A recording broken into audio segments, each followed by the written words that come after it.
Hi, Sandy at Apple Cottage. I just wanted to throw out a few new garden project ideas for 2020.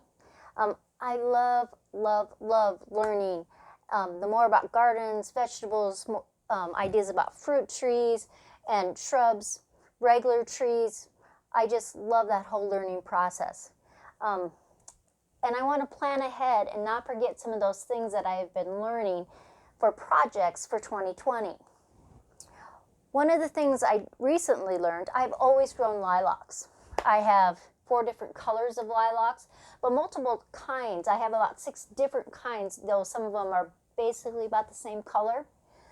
But I never knew I could eat those lilac flowers. I've enjoyed them. I love the scent when you're walking past. I love cutting branches off, bringing them inside, and the whole room smells like lilac. But I didn't realize that they were edible. I didn't realize that I could make jelly from the flowers.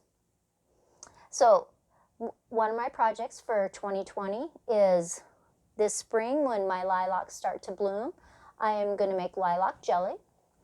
And I am going to also infuse some of those lilacs to make a skin toner.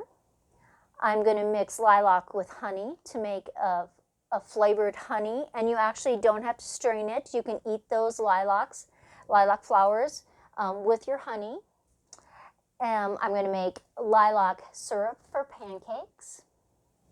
And I guess from what I read when I was doing some research, that they make tea from lilac, the leaves and the fruit. The fruit of a lilac are those little seed pods that after it's done flowering, they're called a fruit.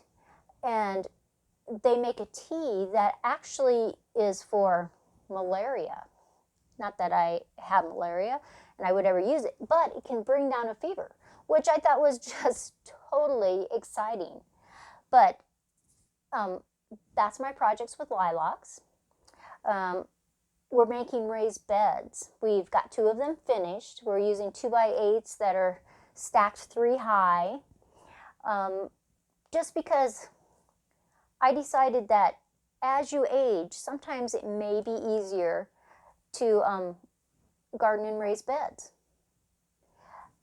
So we have 2 of them done. We're going to make 6 more. And so there's some big projects that Joe is going to actually help me with. And so when we build some more, I will do some videos on those. And so we've been piling leaves and branches and vegetable byproducts, the leaves, the roots, things like that, just piling them in there so that it can decompose through the winter time, because they're deep. And so I don't want to have to completely fill that all with soil. So I'd like to have some things that biodegrade themselves. And so I always collect a lot of leaves. And so we have put bags and bags of leaves, let them settle, put more bags in there, straw in there, just branches and things that we've cut up. So that will be a fun project. My other project for 2020 are step-over apples. If you haven't ever heard of a step-over apple, it is an apple that's grown to about 18 inches high. Then it's cut off, and only 2 lateral branches are ever allowed to grow out. There's no other branches. They have little spurs on those branches, but it's so that I'm actually going to grow them around all my flower beds. And so instead of having like a little wire fence around it or nothing, they're going to be step-over apples, because I have an obsession with apples, as everybody knows. And so I grafted onto rootstock the apple trees. And so I have a huge variety of different kinds of apples all the way back to in the 1400s. So I'm totally excited about trying that. And so there'll be different colors, different types.